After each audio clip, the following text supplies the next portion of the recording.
बोधिधर्मन बहुत बड़े वैद्य थे। हमारे देश के लगभग हर जंगल में हजारों बीमारियों के इलाज के लिए जड़ी बूटियां हैं, लेकिन उनकी दी गई जानकारी समय समय पर नष्ट होती गई। बोधिधर्मन को हर एक पत्ते का गुण और जड़ की पहचान थी। इस जानकारी से पूरे विश्व का फायदा होगा, पर यह सब मुमकिन हो सकता है अगर तुम राजी हो जाओ। मुझे क्या करना होगा?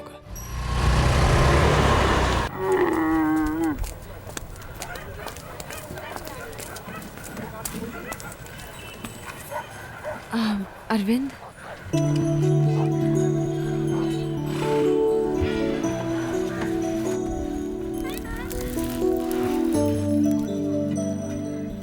मेरा पीछा नहीं छोड़ोगी? नहीं छोड़ सकती। सुनिए, ये बहुत उदास है। जब से आपके घर से आया इसे किसी चीज की होश ही नहीं है। 1 घंटे के लिए मेरे साथ चल सकते हो? हाँ, ऐसे ही प्यार में फंसाकर छोड़ दिया बेचारे को। हमारे अरविंद में क्या कमी है? बस अब चुप हो जाओ। प्लीज सिर्फ 1 घंटे के लिए चलो मेरे साथ। ए अरविंद, तुझे जाना चाहिए। आप गाड़ी के पास जाइए, मैं इसे भेजता हूँ।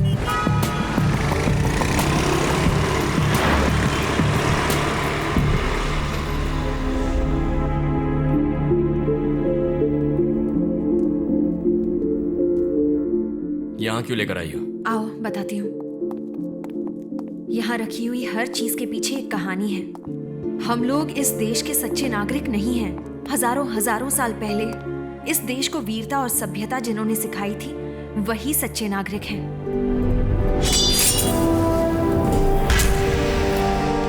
ये म्यूजियम नहीं है अरविंद, इस देश के सच्चे नागरिकों की समाधि है। अगर मैं कहूँ कि आज की मॉडर्न साइंस की विद्या से वो लोग 500 साल आगे थे तो तुम विश्वास करोगे? साइंटिस्ट ने स्पेस रिसर्च से ये बताया है कि 9 ग्रह हैं। वो टेलीस्कोप से देखकर बता रहे हैं। लेकिन हमारे इस देश में आज से हजारों साल पहले लोग मंदिरों में 9 ग्रहों की पूजा करते थे। कैसे? धरती का रेडियस 1500 साल पहले आर्यभट्ट ने कैसे बताया था? आज अगर बोलते हैं बारिश होगी तो धूप निकलती है, अगर कहते हैं धूप निकलेगी तो बारिश होती है। यही है मॉडर्न साइंस।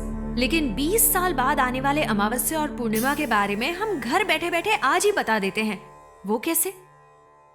ये है हमारा साइंस। इस किताब को देखो।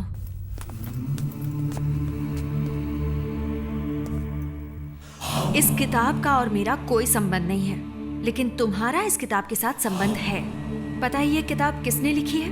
Great master Bodhidharman.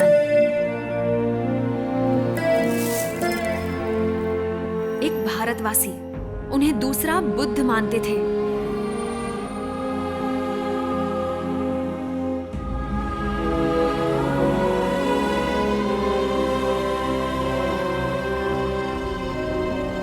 इस किताब में क्या है ये जानने से पहले तुम्हें कुछ और दिखाना है।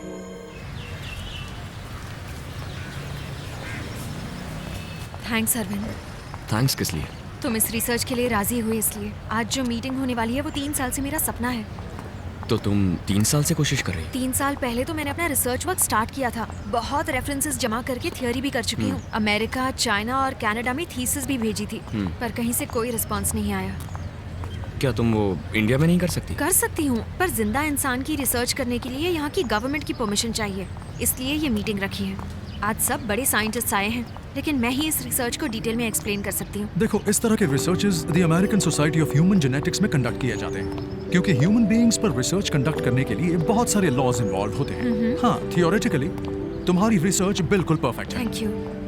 देखते हैं बाकी के साइंटिस्ट इस बारे में क्या सोचते हैं। ओके। ये प्रोफेसर रविंद्रनाथ त्यागी हैं। दुनिया के सभी साइंटिस्ट के साथ इनका कनेक्शन है, मुझे काफी इनकरेज करते हैं। तो आखिर में मैं यही कहूंगा कि मेरी डीएनए रिसर्च है इम्यूनिटी को डेवलप करना हेरिडिटरी डिजीजेस के खिलाफ। Thank you. Next, Sudha Chaturvedi. I am Sudha Chaturvedi. I'd like to thank everyone for this wonderful opportunity today. I'm pursuing genetic engineering. Even school kids conduct genetic researches nowadays. My research is based on genetic disorders and genetic memory. मैं भारत के विकास और खोज के बहुत सारे उदाहरण देना चाहती हूँ, इसलिए क्या मैं हिंदी में बात कर सकती हूँ? बहुत सारे लोगों के लिए दूसरे बुद्ध कहलाने वाले बोधिधर्मन 6th सेंचुरी में जीवित थे। आत्म सुरक्षा और चिकित्सा पद्धति दोनों में भी वो बहुत गुणवान थे। बोधि धर्मन के वंशजों के डीएनए की जांच करने पर अरविंद नाम के एक शख्स का डीएनए बोधि धर्मन के डीएनए से 83% मैच हुआ। इस जेनेटिक मेमोरी को एक्टिवेट करना ही मेरी रिसर्च है। तुम्हारी रिसर्च तो बहुत एडवांस है। अमेरिका ने इस पर अभी सोचना ही शुरू किया है। नहीं सर, बोधि धर्मन ने उस किताब में इसके बारे में बहुत कुछ लिखा है। हिंदी किताब पढ़ के जेनेटिक रिसर्च नहीं कर सकते हैं। वो किताब हिंदी में है, बस इसी कारण से उसे बेकार मानना क्या सही होगा सर? मिस्टर नेल्सन, ये तो आजकल का फैशन हो गया। जहाँ भी देखो बस हिंदी हिंदी ही बोलो। सुनिए, 800 साल पहले आई हुई इंग्लिश आपके लिए अहम हो सकती है, लेकिन मेरे लिए उससे पहले आई हुई हिंदी ही हमेशा अहम रहेगी। इस दुनिया में बंदर 10 लाख साल पहले आए थे और मनुष्य सिर्फ 2 लाख साल पहले। तो क्या अब बंदर मनुष्य से बड़ा हो गया? तुम्हारी हिंदी बंदर के जैसी है। हाँ, पुरानी तो है लेकिन किसी काम की नहीं है।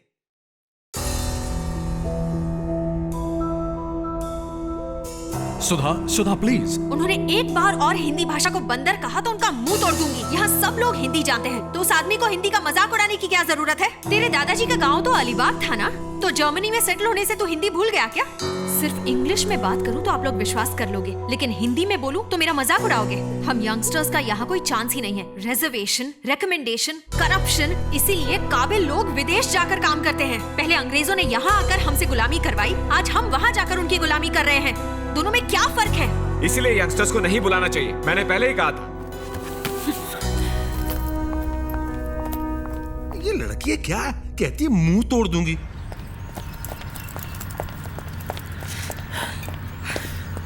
क्या हुआ सुधा? इंडियन होने के कारण विदेश में इज्जत नहीं देते हैं, हिंदी बोलने के कारण इंडिया में इज्जत नहीं देते हैं। क्या कहा उन्होंने? वो लोग सुनने को ही तैयार नहीं है। एक्सक्यूज मी, आपका असाइनमेंट हमने कल ही पढ़ा। Really fantastic stuff. सक्सेस यकीनन मिलेगी, लेकिन यहाँ कुछ नहीं होने वाला। आप अमेरिका चले जाइए। सुनो, तुम्हारे कहने पर भी वो लोग नहीं मानेंगे क्या? सॉरी सर, हमने कुछ कहा तो वो हमारे मार्क्स काट लेंगे। मतलब ये हमारा नंबर है, अगर रिसर्च में किसी मदद की जरूरत हो प्लीज कॉल अस। तो अब हम क्या करेंगे? इनके सपोर्ट के बिना हम इंडिया में कुछ नहीं कर सकते हैं। सुधा चतुर्वेदी आप ही हैं? हाँ, मैं ही सुधा हूँ। आपसे कुछ पूछताछ करनी है। आप हमारे साथ पुलिस स्टेशन चलिए। पुलिस? क्या मैं भी चल सकता हूँ? आप भी चल सकते हैं, आइए।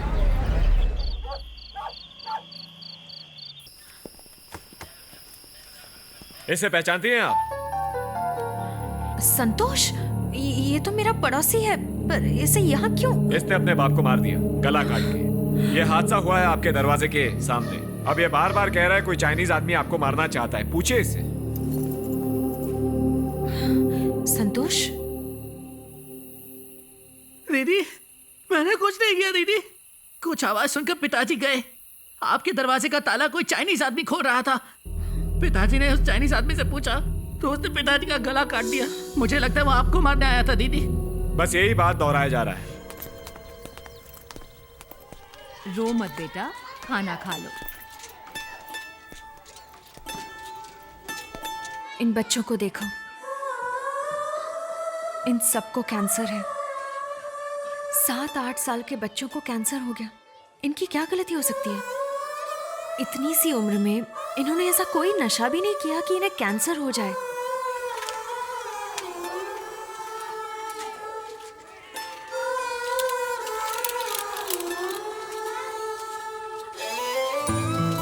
ये बच्चे मेंटली चैलेंज्ड हैं।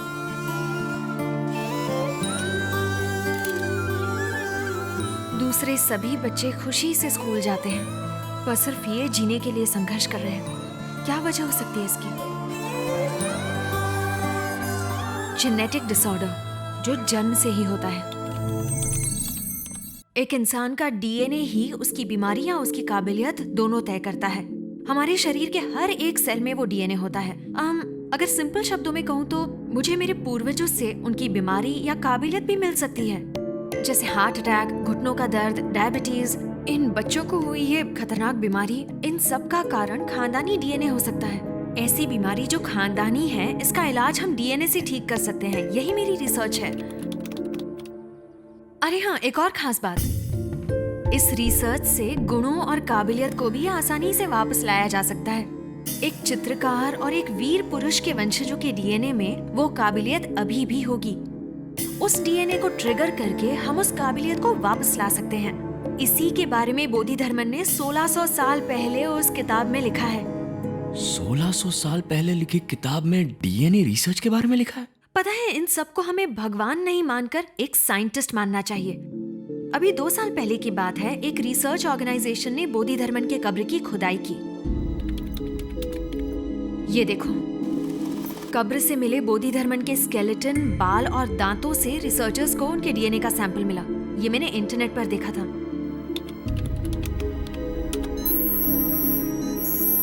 ये है बोधिधर्मन का डीएनए। बोधिधर्मन के वंश के लोग, यानी तुम्हारे रिश्तेदार, आज भी कांचीपुरम के पास रहते हैं, ऐसा मुझे पता चला। और फिर मैं उनसे मिलने गई।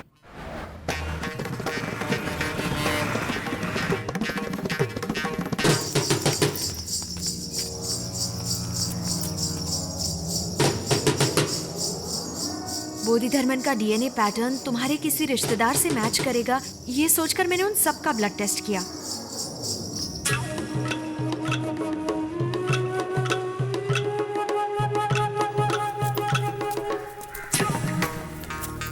उस दौरान मैं तुम्हारे चाचा के घर भी गई।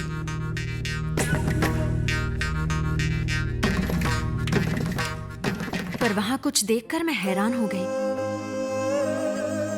दीवार पर लगी तुम्हारी फोटो बिल्कुल बोधिधर्मन जैसी लग रही थी।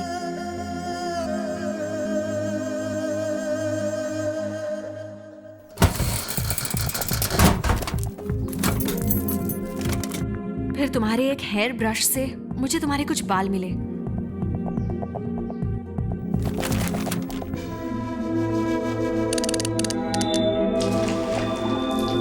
जैसा मैंने सोचा था, तुम्हारा डीएनए पैटर्न बोधिधर्मन के डीएनए पैटर्न से 83% मैच हो रहा था। बस तभी से मैं तुम्हें ढूंढने लगी।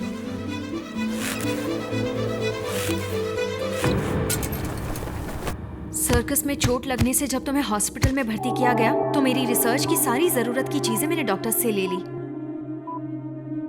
बोधिधर्मन के गुण मुझे तुम्हारे डीएनए में मिले। इसे जेनेटिक मेमोरी कहते हैं। उस डीएनए को ट्रिगर करने से बोधिधर्मन की काबिलियत तुम्हारे अंदर आ जाएगी। यस, 1600 साल पहले जो बोधिधर्मन जिंदा थे, उनकी सारी काबिलियत को अब हम वापस ला सकते हैं। लेकिन उनकी काबिलियत आज कैसे इस्तेमाल होगी? बोधिधर्मन बहुत बड़े वैद्य थे। हमारे देश के लगभग हर जंगल में हजारों बीमारियों के इलाज के लिए जड़ी बूटियां हैं, लेकिन उनकी दी गई जानकारी समय समय पर नष्ट होती गई। बोधिधर्मन को हर एक पत्ते का गुण और जड़ की पहचान थी। इस जानकारी से पूरे विश्व का फायदा होगा, पर यह सब मुमकिन हो सकता है अगर तुम राजी हो जाओ। मुझे क्या करना?